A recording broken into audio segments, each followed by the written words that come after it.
Nama saya Gracia. Saya ingin nambahi bahwa diskriminasi Kristen Islam di dalam kekuasaan Islam itu bibitnya malah mulai dari zamannya Khalifah Umar bin Khattab. Dalam bukunya Dr. Yusuf Al-Is, judulnya Dinasti Umayyah, dituliskan begini: Umar pernah memberikan suatu perintah untuk suku-suku orang Arab yang beragama Kristen, silahkan beragama Kristen tapi tidak boleh mengajarkan kekristenan di anaknya. Tapi dalam catatan ini Yusuf Al-Is mengatakan mungkin sikap diskriminasi ini hanya karena nasionalisme. Tapi kalau dari sudut pandang saya itu juga sudah mulai ada bibit-bibit diskriminasi. Nanti di zamannya Mutawakil tambah lebih kejam. Orang Kristen di wilayah Arab rumahnya harus digambari setan atau dibikinkan patung setan untuk menunjukkan ini Kristen. Dimasuk pelecehan. Kedua, memang ada hubungan Kristen dimanfaatkan oleh pihak Islam itu karena kebutuhan. Bahkan sejarah mencatat Sultan Salahuddin yang menaklukkan Yerusalem di perang salib yang terakhir, dokter pribadinya itu orang Yahudi. Kenapa waktu itu Yahudi menjadi dokter pribadinya Sultan Salahuddin yang menaklukkan Yerusalem? Karena Yahudi bukan saingan. Tapi begitu Yahudi menjadi saingan, kasusnya berbeda. Saya cuma ingin nambahkan aja gitu. Salam, nama Robin dari GPIB Bukit Sio.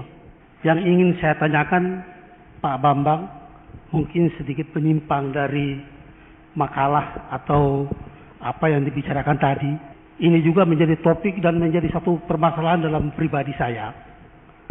Yaitu, salahkah, sekali lagi, salahkah bila Yahudi atau Israel mempertahankan Palestina itu sebagai tanahnya? Karena menurut cerita Bible, pada zaman Raja Daud atau Daud mengalahkan Goliat, itu adalah orang-orang Filistin yang akhirnya dipakai sebagai tanah Palestina. Benarkah, sekali lagi, benarkah Palestina yang didukung penuh oleh politik Islam mengatakan bahwa tanah Palestina itu adalah tanahnya sendiri? Karena kita tahu dulu bahwa bangsa Palestina itu adalah bangsa nomaden yang selalu berpindah-pindah tempat untuk mencari tempat yang baik untuk tinggal. Ternyata pada saat Jerman menghancurkan Israel, disitulah tanah Palestina itu, tanah Israel itu kosong dan orang-orang Filistin itu tinggal di situ hingga saat kini mereka mempertahankan Palestina itu sebagai tanah hak miliknya sendiri. Terima kasih. Nama Ronald. Saya ingin tanya dua hal. Yang pertama, bagaimana gereja-gereja Timur Tengah sendiri memandang cerita-cerita apokrif itu? Apakah sama sekali menafikkan atau tetap menganggap juga hagiografi meskipun bukan kanonik? Yang kedua, saya curiga sekali bahwa mujizat-mujizat Yesus yang masa muda atau kanak-kanak itu sedikit banyak sebetulnya ditunjang oleh Injil tentang perjamuan kawin di Kana. Karena bagaimana ibunya Maria dapat begitu yakin menyuruh pembantu-pembantu mengikuti aja apa yang akan dikatakan oleh Yesus. Jadi Ibu Maria sudah yakin bahwa Yesus akan membuat mujizatnya menolong kekurangan anggur itu. Tapi bagaimana Maria bisa yakin?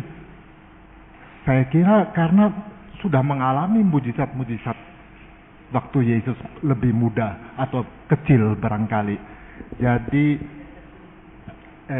mungkin sedikit banyak mujizat-mujizat Yesus yang muda, yang kecil itu betul ada, dan mujizat Kana itulah mujizat yang di depan umum pertama kali. Yang lain itu hanya di rumah atau di kalangan keluarga. Barangkali begitu, Pak. Saya curiga bahwa Yesus memang masa kecilnya juga membuat mujizat-mujizat. Karena kalau tidak, bagaimana Maria bisa begitu yakin menyuruh pembantu-pembantu pesta untuk ikut aja omongan Yesus, mau disuruh apa ikut aja. Jadi seolah-olah sudah ada keyakinan karena sudah lebih dulu melihat mujizat-mujizat. Ya, sebelum saya jawab, saya minta buku yang dibawa oleh Yusuf, Mauidah Cinta dari Palestina. Nah, terima kasih dari Gracia tentang awal diskriminasi. Sebetulnya benih-benih diskriminasi itu ya sudah ada sejak awal. Cuma begini, kalau itu penguasanya adil, maka itu tidak terlegitimasi menjadi sistem. Tapi kalau penguasanya sudah tidak netral, yaitu akan terlegitimasi menjadi sistem. Jadi toleransi dalam dunia Islam itu tergantung personalitas pemimpin, bukan pada sistemnya. Satu contoh ya, misalnya ada serangkaian teks yang sangat buruk dalam pengertian mengalami multi tafsir atau multi interpretasi. Ini kemarin saya sampaikan di LBHI ketika ada pelatihan HAM itu. Saya katakan begini, dalam semua agama itu sebetulnya ada teks-teks yang bersifat toleran, tapi ada juga teks-teks yang bersifat eksklusif. Itu tidak hanya ada dalam Islam, dalam Kristen sendiri teks-teks eksklusif juga ada. Misalnya ketika Yesus mengatakan, akulah jalan dan kebenaran dan hidup, tidak ada seorang pun yang sampai kepada Bapa kecuali melalui aku. Itu teks eksklusif. Seperti dalam Islam, inna dinna indalahil Islam, agama di sisi Allah adalah Islam, itu teks eksklusif. Cuman masalahnya, teks-teks eksklusif begitu, kalau dipahami sebatas keyakinan tidak pernah jadi problem. Ini menjadi problem apabila itu dipaksakan jadi aturan publik, gitu loh. Tidak menjadi problem. Jadi sekarang ini banyak orang Kristen yang kemudian juga salah tafsir. Sampai ada yang mengatakan kita perlu mengamandemen Alkitab. Apa itu mengamandemen Alkitab itu? Artinya apa? Teks-teks yang eksklusif itu harus dibuang karena itu hambatan toleransi. Tidak pernah ada hambatan toleransi. Kalau itu dipaksakan ke ruang publik baru itu kan jadi masalah. Sama dengan begini. Apa perlu kita mengatakan kita menghilangkan klaim-klaim eksklusif dari setiap hak individu? Tidak mungkin pernah ada.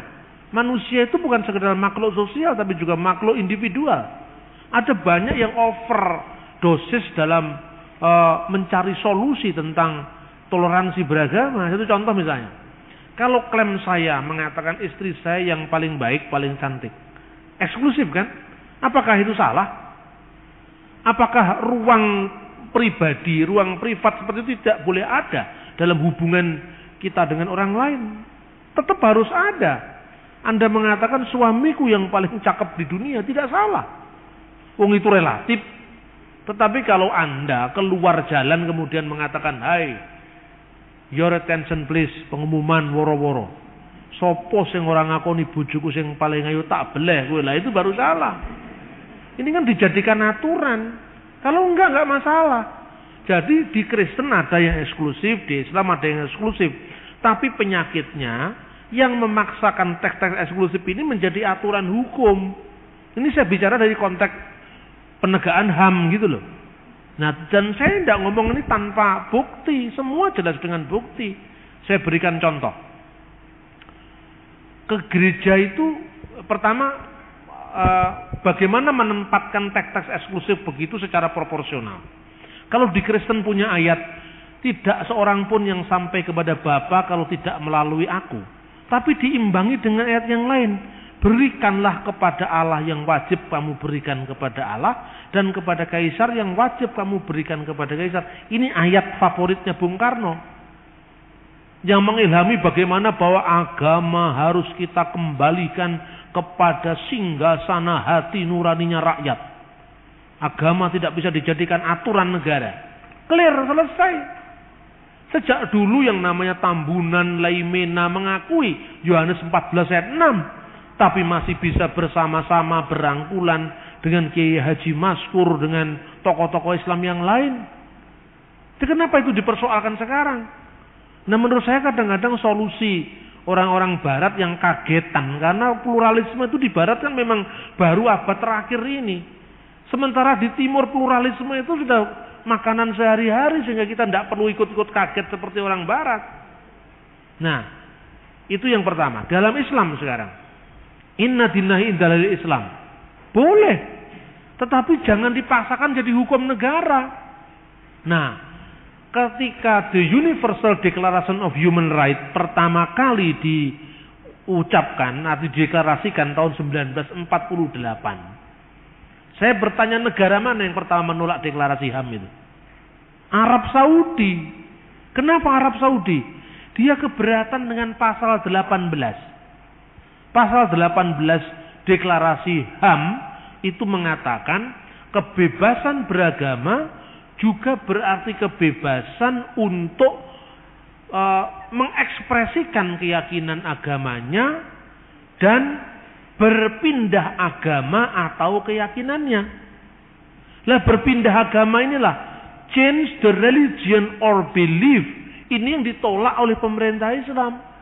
Kenapa? Ini deklarasi HAM bertentangan dengan hak-hak asasi Allah.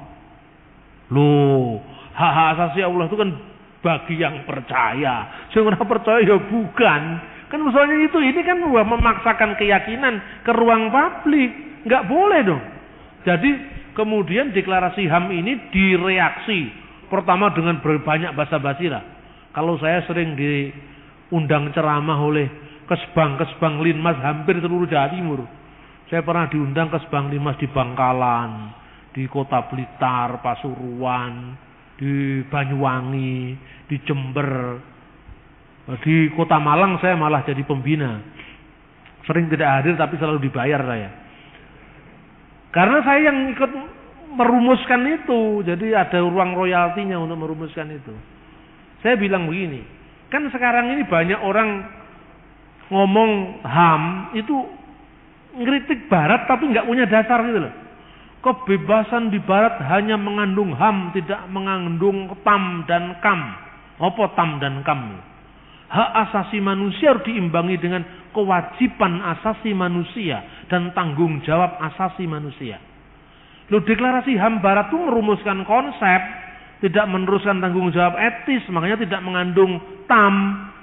Tapi bahwa kritik Islam ini, hak asasi gaya Barat itu hanya menuntut hak, tapi tidak melindungi mereka yang dilanggar haknya. Ini saya kira kritik-kritik yang menurut saya tidak terlalu mendasar. Karena apa?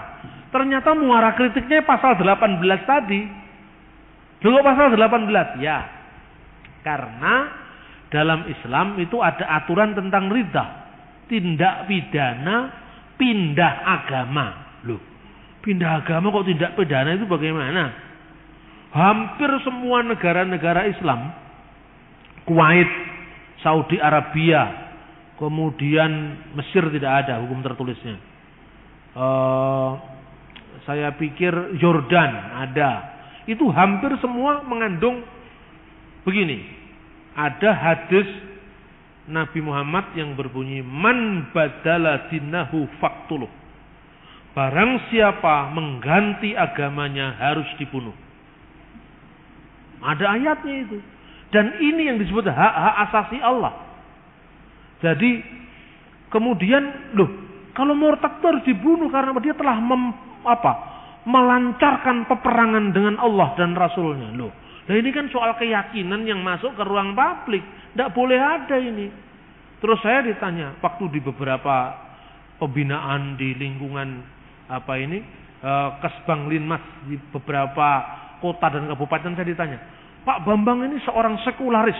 Iya, saya seorang sekular. Dan saya bangga jadi seorang sekularis. Karena seorang sekularis adalah seorang humanis. Yang tidak pernah membunuh orang karena beda pendapat soal agama. Yang tidak pernah membunuh orang karena pindah agama. Kita harus mengaca pada sejarah. Ketika negeri ini di bawah Imperium Majapahit.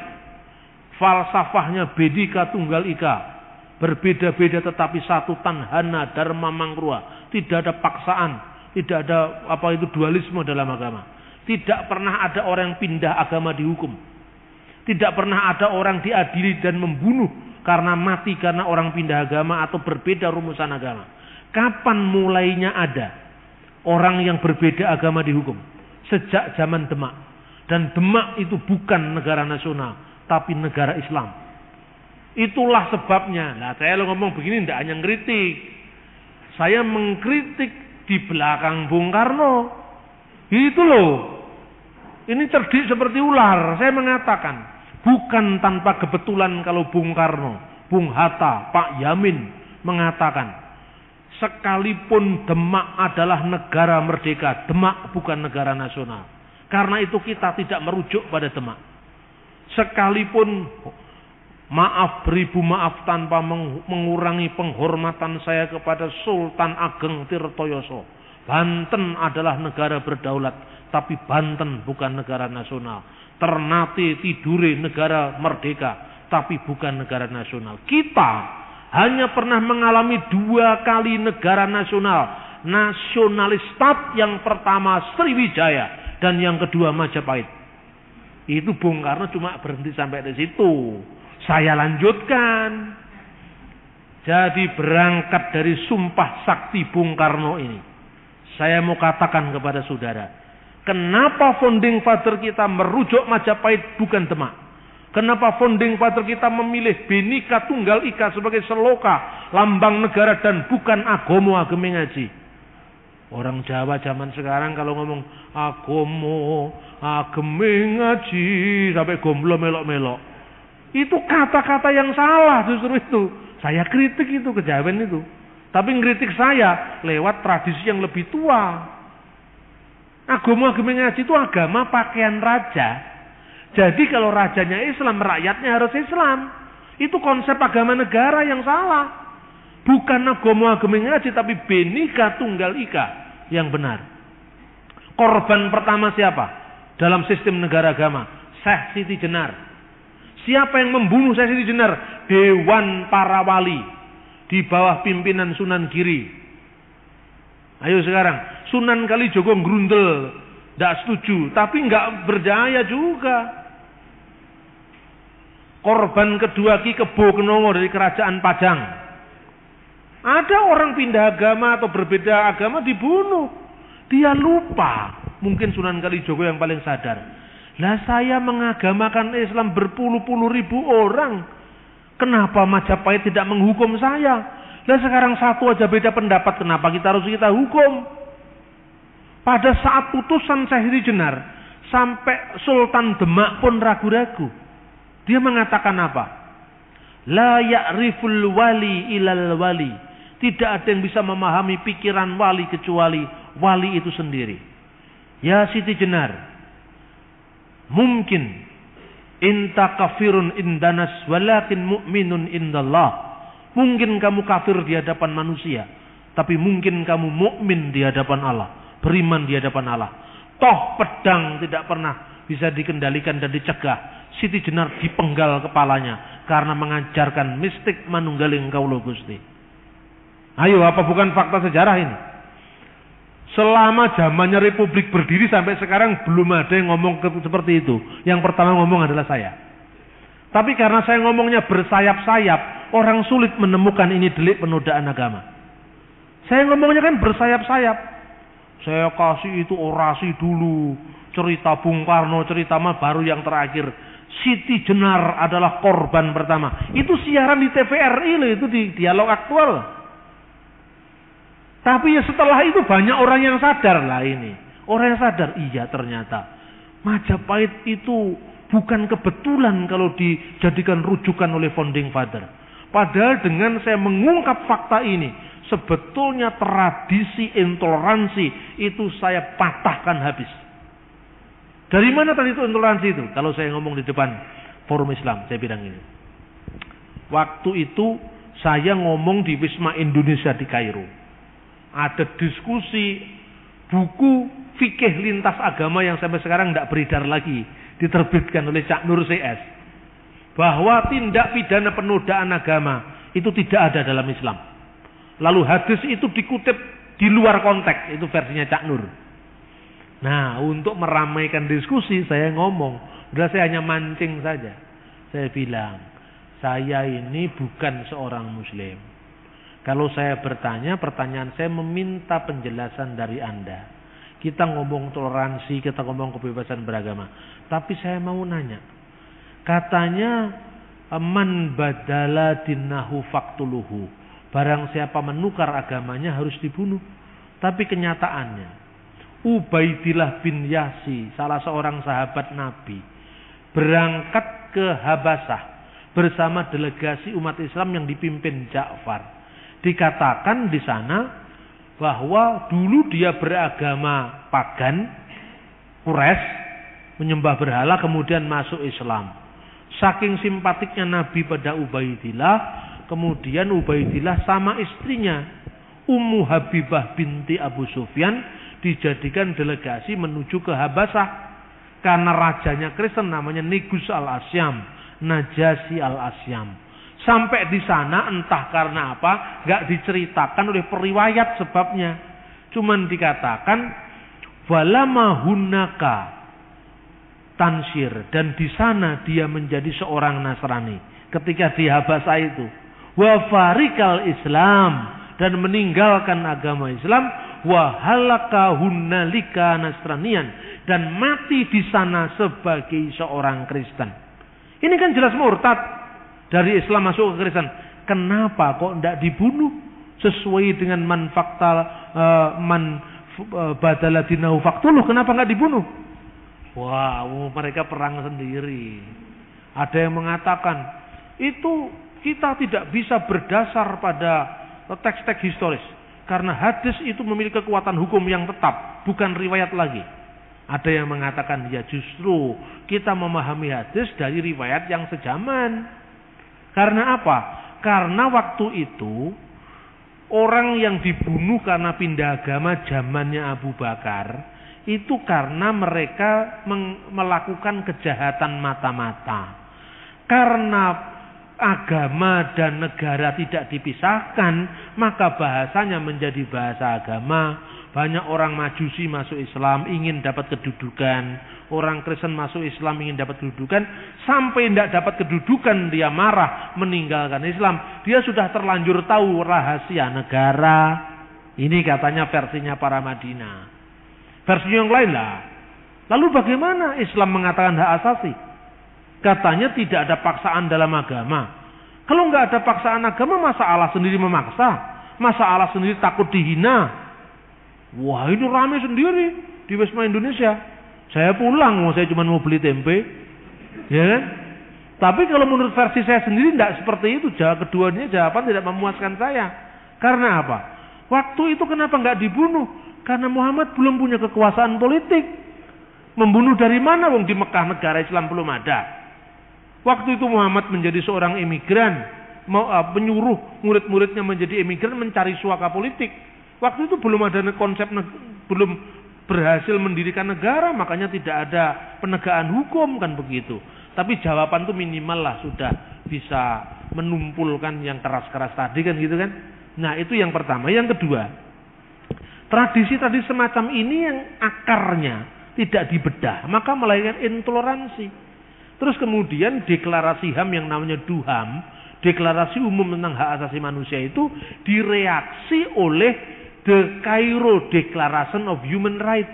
Baru periode tahun 2000-an ini, salah satu diktumnya itu mengatakan, Islam selain mengakui hak-hak asasi manusia, hukukul insan, juga mengakui hukukullah, hak-hak asasi Allah. Loh, hak asasi Allah itu apa? Hak untuk seorang yang telah mendapatkan hidayah, tidak boleh keluar dari hidayah itu. Jadi kalau sudah Islam, tidak boleh keluar, boleh masuk, tidak boleh keluar. Inilah model yang ditawarkan oleh Abul A'la Maududi, yang kemudian dikritik oleh Gamal, adiknya pendiri Ikhwanul Muslimin ini. Dia mengatakan begini loh, kalau begitu kan Islam itu seperti memasang jerat tikus, boleh masuk tapi tidak boleh keluar. Di mana ada hak asasi yang paling asasi? Di Barat kita mendapatkan jaminan yang begitu bebas. Kita sudah membayar pajak, dan karena kita sudah membayar kewajiban kita, kita boleh menagih hak kita. Mana? Saya sudah bayar pajak, saya mau mendirikan masjid, dikasih masjid. Kenapa kita tidak mau kasih mereka gereja? Lah ini ditutup-tutupi. Kenapa ditutup-tutupi? Sekarang dibuka dengan wacana baru. Kalau kita ngomong begini kan terlalu vulgar. Saya cerita, saya ajak dongeng dulu. Zaman Majapahit, zaman Sriwijaya, zaman Utsmaniyah. Nah, yang paling menjamin hak asasi negara sekuler. Karena apa? Agama masuk ke ruang privat, yang lain publik. Kan begitu mestinya. Nah, jadi eksklusif tidak apa-apa kalau itu ke dalam. Kalau itu keluar jadi masalah. Nah, jadi mungkin Gracia, Umar itu bukan Umar bin Khattab, tapi Umar bin Abdul Aziz. Yang disebut Umar kedua itu dinasti Umayyah, zaman Muawiyah. Kalau zaman Umar itu belum sempat terpikirkan. Umar dua, Umar satu ini Umar bin Khattab, Umar dua ini Umar bin Abdul Aziz. Itu pada zaman dinasti Umayyah.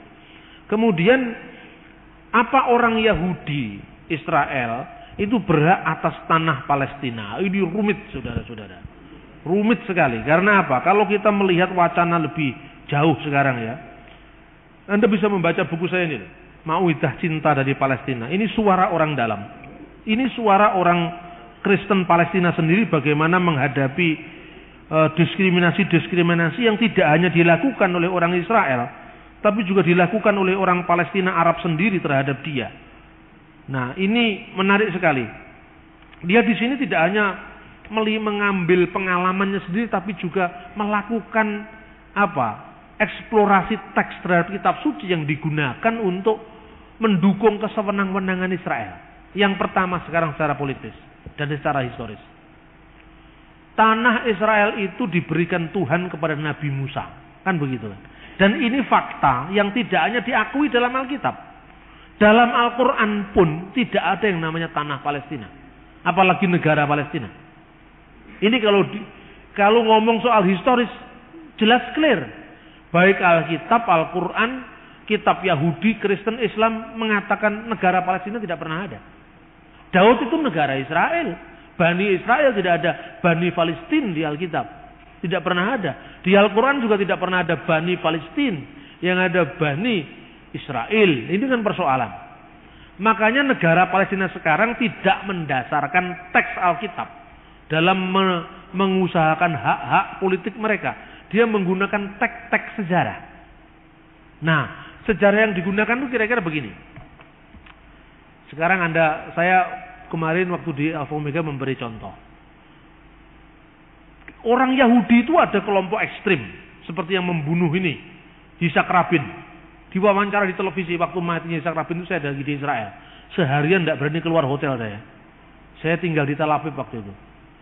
Jadi saya cuma nonton di depan televisi itu bagaimana kisahnya Yigal Amir membunuh Perdana Menterinya. Ditanya sama TV Israel, kenapa Anda membunuh Perdana Menteri Anda?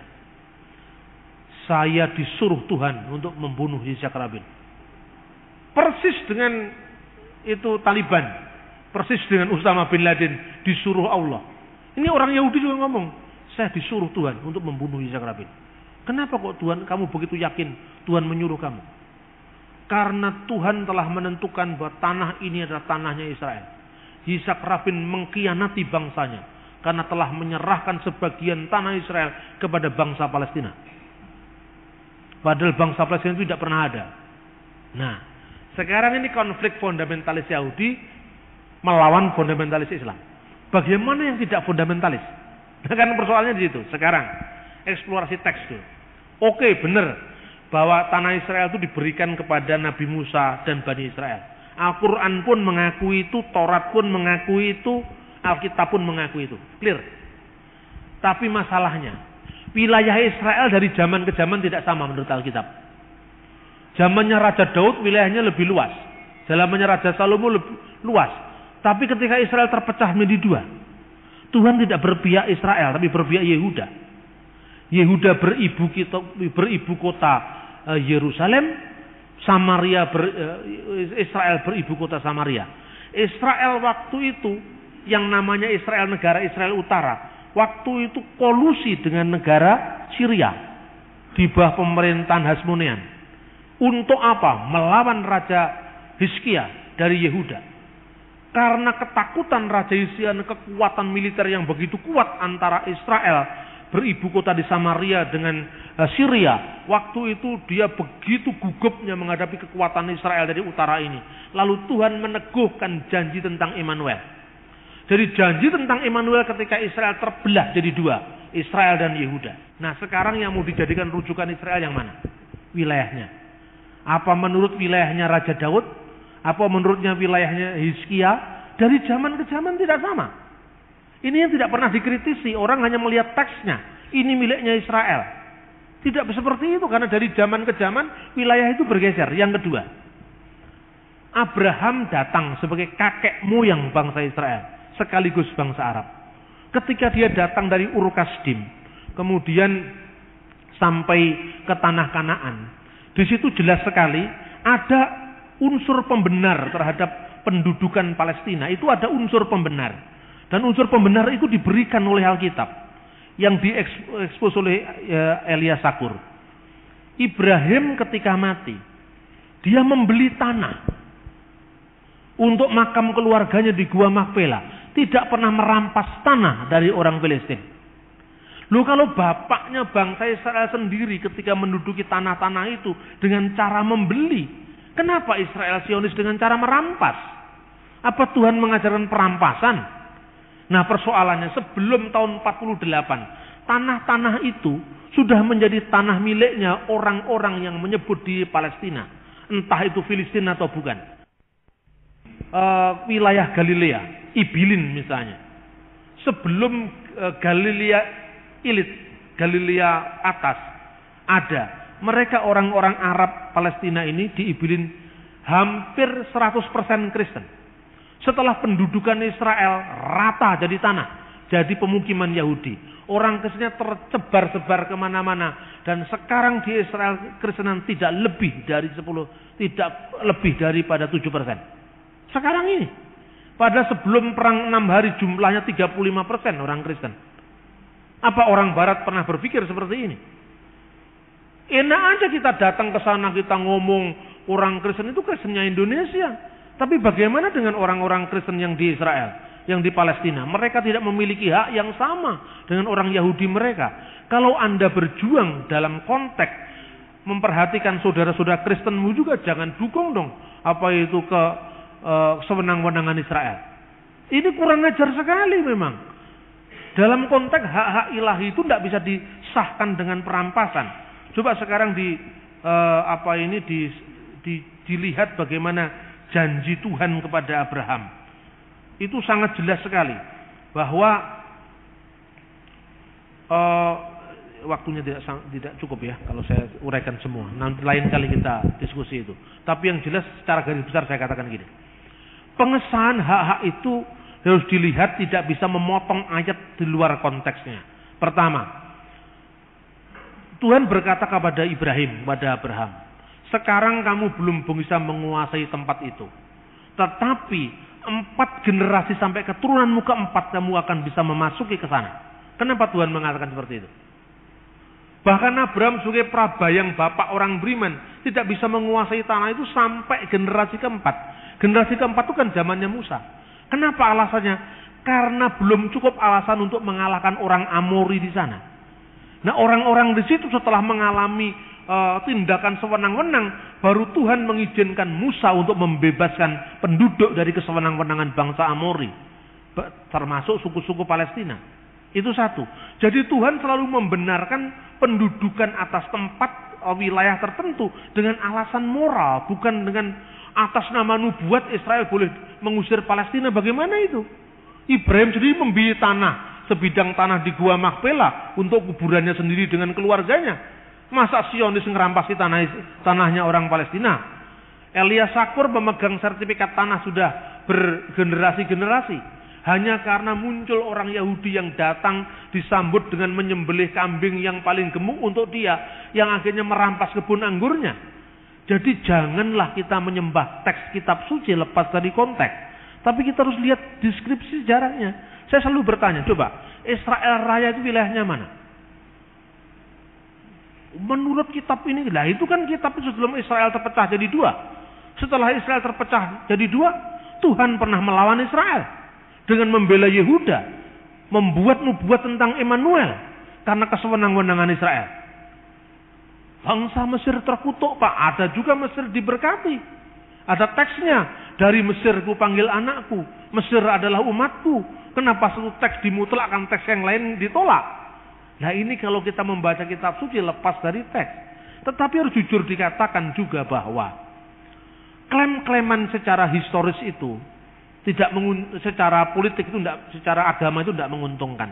Yang lebih lucu lagi, ketika orang Islam menguasai teks-teks Al-Quran dengan tidak bisa menyangkal bahwa memang dalam Al-Quran tanah itu diberitakan kepada Bani Israel, tidak pernah ada Bani Palestina. Tetapi kelompok fundamental Islam menjawab, memang betul Al-Quran mengatakan itu untuk Israel, untuk Bani Israel. Tetapi sejak Bani Israel menolak Isa Al-Masih dan menolak Muhammad, sejak saat itu janji Allah batal. Yang membatalkan janji Allah siapa? Gara-gara Israel menolak Yesus dan menolak Muhammad, kemudian janji itu batal. Tidak ada pembatalan janji, itu tetap miliknya Israel. Yang lebih masuk akal Elia Sakur. Betul, saya mengakui hak Israel atas tanah ini. Tetapi siapa yang menjadi warga negara Israel yang dipilih oleh Tuhan? Aku akan mencangkokkan bangsa itu dengan penduduk yang lebih lama sudah ada di tempat itu juga. Berarti firman Tuhan mengatakan bahwa Tuhan mencangkokkan bangsa ini dengan bangsa-bangsa lain. Artinya apa? Israel itu milik bersama. Bukan hanya miliknya satu bangsa Yahudi saja, satu ras Yahudi saja. Ini yang paling masuk akal. Siapa yang berhak mencabut kebun anggur Tuhan? Tidak ada yang bisa mencabut itu. Tetapi Tuhan juga memberi janji bahwa bangsa Israel akan hidup dengan bangsa-bangsa lain secara berdampingan. Dan di mana negara di dunia ini yang eksklusif?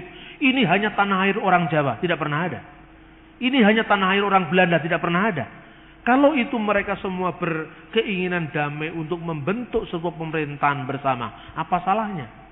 Nah, karena itu solusi secara agama tidak mungkin dilakukan. Vatikan memberi solusi begini.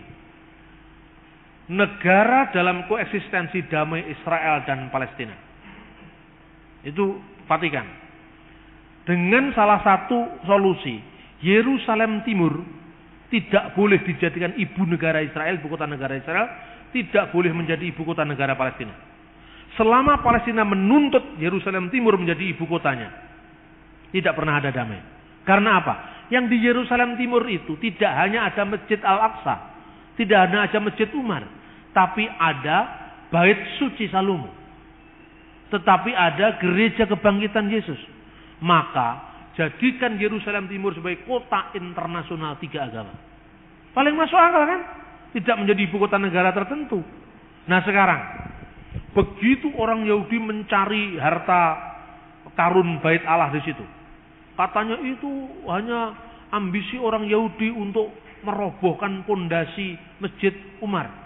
Mana ada sekarang ketemu semua arkeologinya. Selama umat Islam melawan Israel dengan dongeng, mereka tidak akan mampu menang dengan Israel. Selama ini kan Israel dilawan dengan dongeng. Nabi Sulaiman bertemu dengan burung-burung. Hud-Hud ditanya bagaimana mau mengalahkan Israel.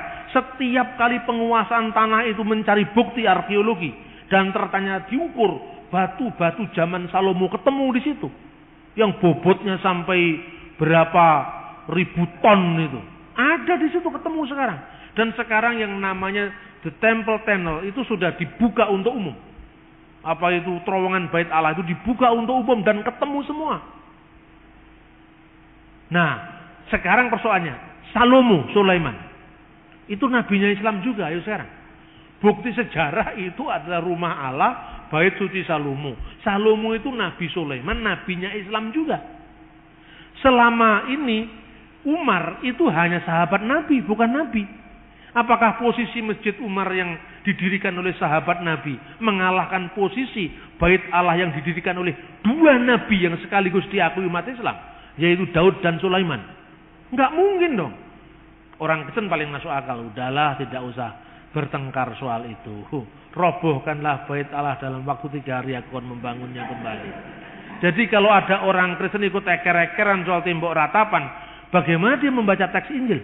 Injil tidak pernah kita bertengkar tentang tembok ratapan. Injil mengatakan bahwa itu memang harus terjadi. Kamu perhatikan, satu batu pun tidak terletak di atas batu yang lain. Semua akan diratakan jadi tanah.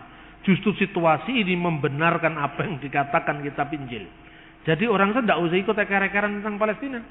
Kita hanya ikut kalau hak-hak asasi manusia dinodai, kebebasan beragama dinodai, kita harus membela yang lemah. Apapun agamanya, apapun suku bangsanya, apapun negaranya.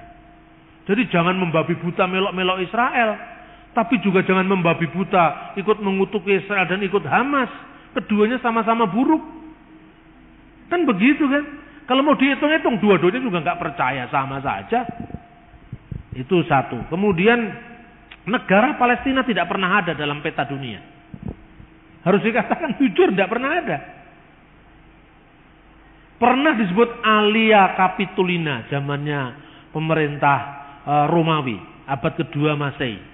Lalu buru-buru saja yang menyebut kata Palestina itu pemerintah Inggris. Tidak pernah ada negara Palestina. Sebelumnya negara Palestina itu Utsmani. Sebelum Utsmani itu dikuasaan apa lagi? Setelah Utsmani Yordan. Tidak pernah ada negara yang namanya negara Palestina. Iya kan? Tapi sekarang secara geopolitik ilmu modern, ketika rakyat Timur minta berdiri suatu negara, apa Anda pernah mengatakan tidak ada kamus dalam tata hukum Majapahit negara Timur? Kan nggak mungkin Anda mengatakan seperti itu.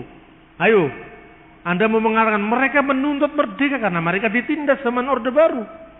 Mereka, anak-anak mereka diperkosa oleh tentara-tentara kita, sekalipun tidak diekspos. Banyak mereka dibunuh seperti itu. Lalu mereka menuntut saya mau hidup bebas, tanpa penindasan, saya mau merdeka. Masa Anda membuka kamus negara Kertagama? Tidak ada negara Timur-Timur di kitab negara Kertagama. Tidak ada negara Timur-Timur di prasasti Sriwijaya. Nggak bisa dong. Masa lalu ya masa lalu, sekarang ya sekarang. Pecut di sebelah ini, kebacut di kapak ini. Kan mestinya begitu. Jadi kita ini jangan bodoh.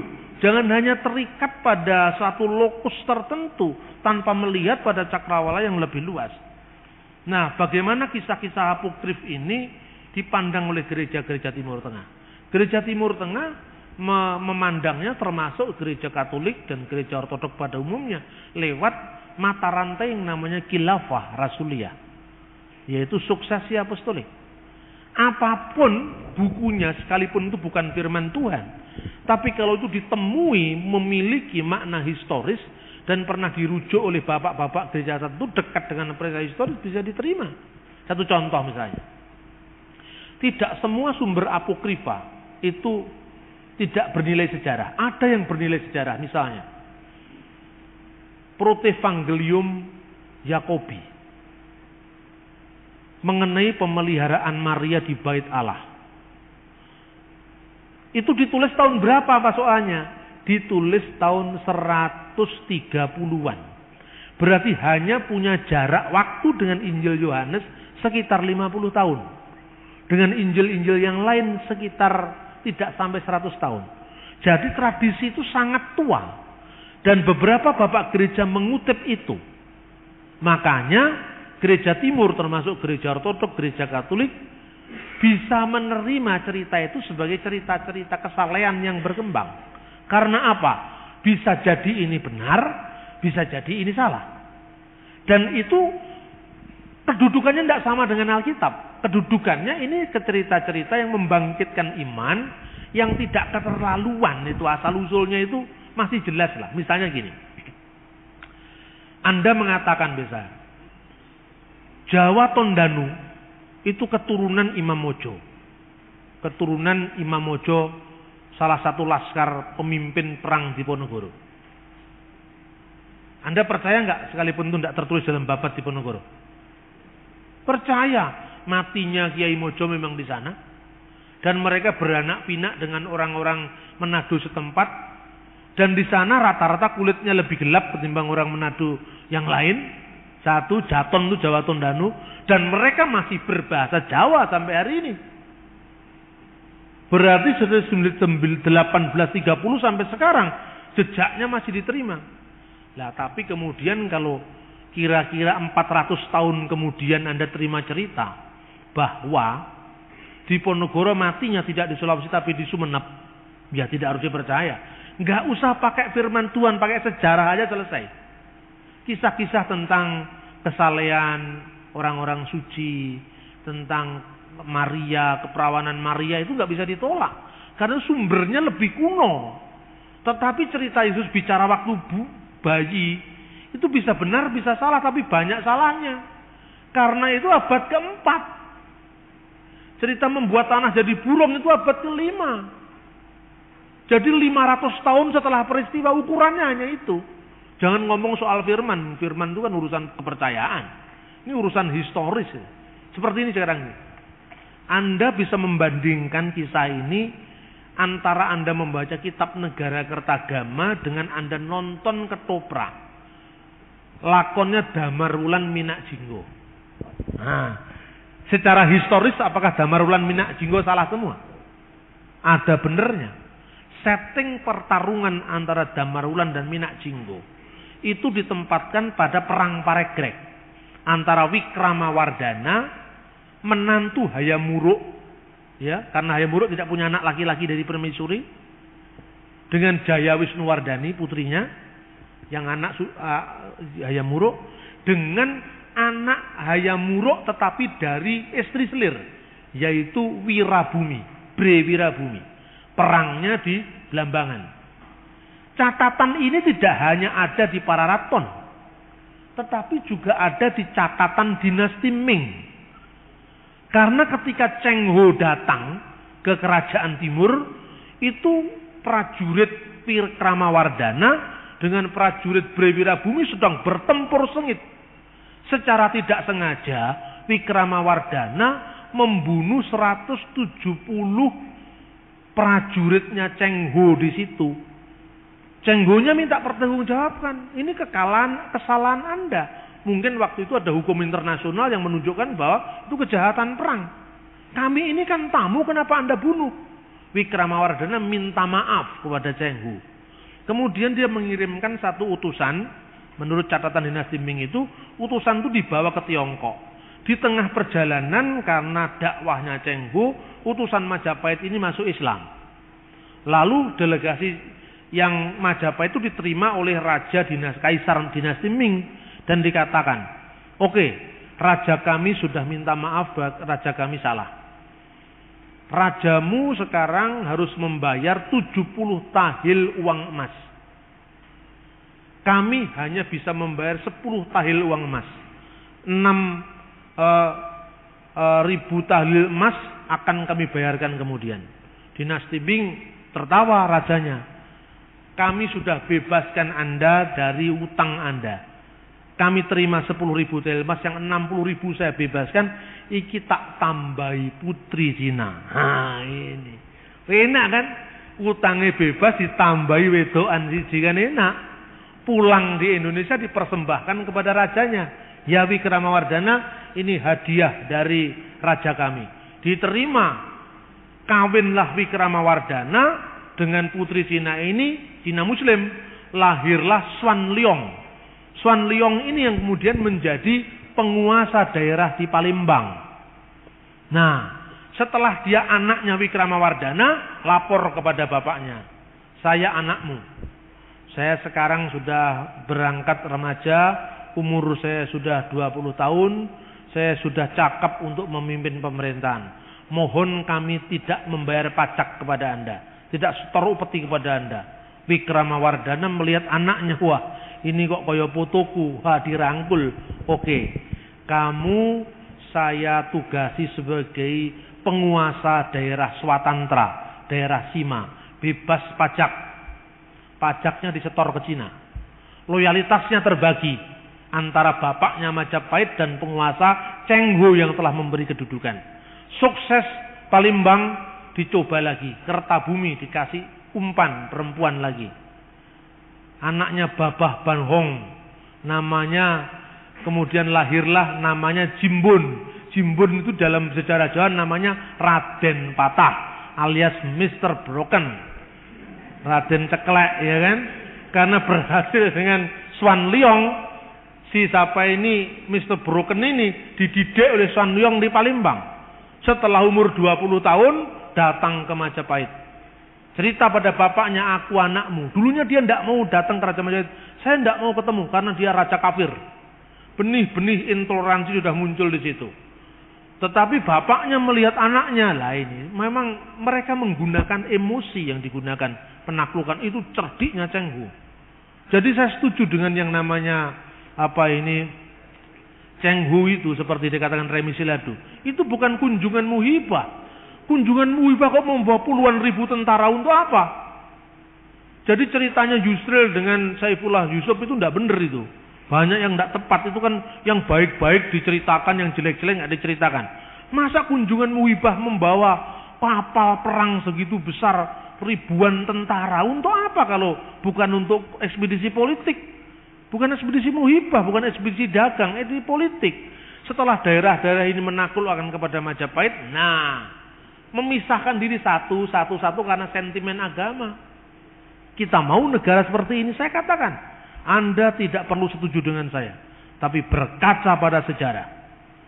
Kalau era otonomi daerah tidak dikontrol oleh falsafah Bhinneka Tunggal Ika, agama tidak pernah mempersatukan Indonesia. Saya tambahi, agama apapun juga, termasuk Kristen, tidak bisa mempersatukan Indonesia. Kalau sudah bicara iman, itu ego. Tidak mungkin bicara kebersamaan. Karena itu kita warga negara dua kerajaan. Loyallah kepada Tuhan, tapi masuk ke ranah privat. Loyal kepada negara, ranah publik. Karena Tuhan pun menugasi kita menjadi dua warga negara kerajaan. Ini setting sejarahnya. Begitu jadi cerita-cerita ketoprak, apa yang terjadi? Damar Wulan perang dengan Minak Jinggo karena rebutan putri Kencana Wungu. Rebutan wedokan, enggak. Damar Wulan sudah menjadi Raja Majapahit ketika perang dengan Wikramawardhana. Nah, kemudian Mertowijoyo itu sebetulnya salah satu pengkaburan dari nama Raja Majapahit juga, Singa Wikramawardhana. Nah, dan seterusnya. Jadi kalau kita lihat cerita Damar Wulan ini kan cerita berabad-abad, ratusan tahun. Otomatis ketika dicek and recheck dengan sumber primer, ya kacau balau. Begitu juga misalnya mertua Nabi Musa namanya Su'eb. Ini seperti Damar Wulan ini. Masa ada orang suku Keni di gunung sini namanya Su'eb? Enggak masuk akal. Su'eb itu yang jualan tahua itu Su'eb namanya itu. Loh, ini historisitas ini. Makanya sebetulnya kalau agama diukur secara historis, saya yakin Alkitab ini lolos. Karena dari sudut pandang etimologi, sejarah ternyata clear. Asal tidak hantam-hantaman soal wahyu loh. Wahyu itu kan bagi yang percaya. Yang enggak percaya bukan. Nah, itu apakah mungkin itu mengilhami peristiwa Kana, itu mengilhami mujizat masa kecil Yesus? Saya kira kemungkinan terbesar itu konsili Efesus. Konsili Efesus itu kan mengatakan bahwa menghadapi Nestorian kan mengatakan Yesus itu diadopsi jadi putra Tuhan ketika dia menerima Roh Kudus pada saat peristiwa pembaptisan itu. Jadi sebelum umur itu, Yesus itu ya biasa saja. Nah, kemudian cerita-cerita rakyat itu mau menjawab dalam versi legenda. Kalau versi teologinya begini. Kristus itu firman yang menjadi manusia. Sejak dia lahir, dilahirkan oleh Bunda Maria, sampai kemudian masa kanak-kanak, kemudian masa remaja, bertambah-tambah hikmatnya semakin dicintai oleh Allah dan manusia, tapi nggak diceritakan bagaimana hikmatnya itu diceritakan, ya kan? Kemudian dia tetap seumur hidupnya itu adalah firman yang menjadi manusia, bukan hanya pada saat dia dibaptis. Karena itu dalam versi legenda, loh kalau gitu bertambah-tambah hikmatnya. Di mana hikmatnya? Muncul cerita dalam Injil Tufulia. Suatu saat Yesus umur 12 tahun membuat heboh di Bait Allah. Tapi hebohnya bagaimana nggak diceritakan. Di situ ditambah-tambahi cerita. Diceritakan waktu saat Yesus menunjuk huruf alef. Apa artinya alef? Bet apa artinya dem? Marah. Nah ternyata Yesus bikin mujizat. Terus kemudian dia sejak kecil sudah firman Allah loh. Kalau firman Allah kan berarti bisa mencipta. Dibuat tiup tanah jadi burung. Jadi sejak kecil pun dia sudah firman yang menjadi daging gitu. Jadi itu versi dongeng dari ajaran teologis untuk menghadapi konsili Efesus. Sebelum konsili Efesus cerita seperti itu tidak pernah muncul. Ini yang paling masuk akal. Jadi alasannya langsung bersinambung. Nah saya kira itu saudara-saudara sudah malam waktunya. Karena kita memang mulai baru jam 8 kurang. Semoga apa yang kita diskusikan ini paling tidak menambah wawasan kita untuk kita bisa hidup bersama di tengah masyarakat majemuk tanpa kehilangan identitas dan jati diri kita. Bagi saudara-saudara yang mau hadir pada peresmian pemuritan angkatan pertama di Malang, silakan mendaftar supaya saya bisa untuk mendata jumlahnya. Karena daya tampung dari balai pertemuannya cuma sekitar 200 orang. Itu pun akan hadir dari Aceh sampai Papua delegasinya. Ada 12 orang. Tahun depan itu ada mahasiswa khusus yang datang dari Thailand. Jadi kita sudah mulai lakukan sekarang. Memang angkatan pertama ini terus terang secara fasilitas belum lengkap. Karena sampai sekarang ini saya bingung. Karena satu rumah itu hanya ada 3 kamar. Satu kamar itu terlalu kecil. Itu kamar pembantu. Cuma ada 2 kamar. Ukuran 3x4. Sementara setiap angkatan 12 orang. 10-12 orang. Tidur di mana kan? Maksudnya gitu kan. Nah akhirnya saya bikin akal. Itu ada gazebo masuk kamar sekarang. Saya bikin kamar tidur tingkat. Itu besarnya kayunya seukuran kusen-kusen begini. Jadi 6x12 ukuran kayunya itu. Jadi seperti panggung gitu. Di bawah 4 orang, di atas 4 orang. Dijamin tidak akan jatuh karena kayunya seukuran besar-besar. Itu yang menjadi galernya itu apa namanya itu. Itu ukuran 5x7. Setiap segini sudah ada ini. Jadi tidak mungkin itu runtuh. Itu 4 orang di atas, 4 orang di bawah.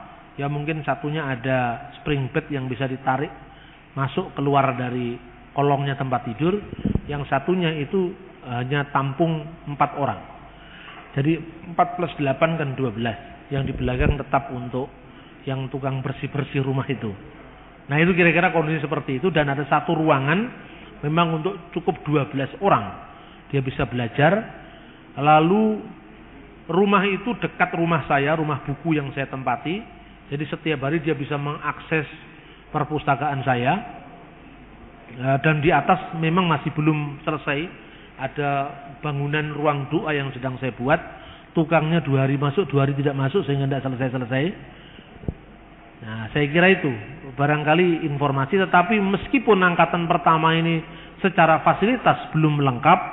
Tetapi ada keistimewaannya karena ada native speaker guru bahasa Arabnya dari Mesir. Nah dia mau belajar bahasa Arab dari istri saya, bahasa Indonesia dari istri saya. Nah dari Safa. Karena kita mesti bagi tugas. Nah, dia juga akan mengajar bahasa Arab pada angkatan pertama ini. Kan menarik ini. Siapa yang mau ikut meskipun tidak setiap hari, mungkin insidental bisa datang pergi. Tetapi minta dan mohon supaya ada rekomendasi dari gereja pengutus. Sebab kalau tidak ini rawan penyusupan. Yang begini rawan penyusupan. Jadi saya mesti tahu identitas yang masuk. Dan kalau Anda memang mau berminat, silakan mendaftar dulu. Supaya kalau Anda sudah mendaftar, confirm mau hadir, saya tidak sampaikan kepada orang lain. Saya kira itu yang bisa saya sampaikan. Terima kasih.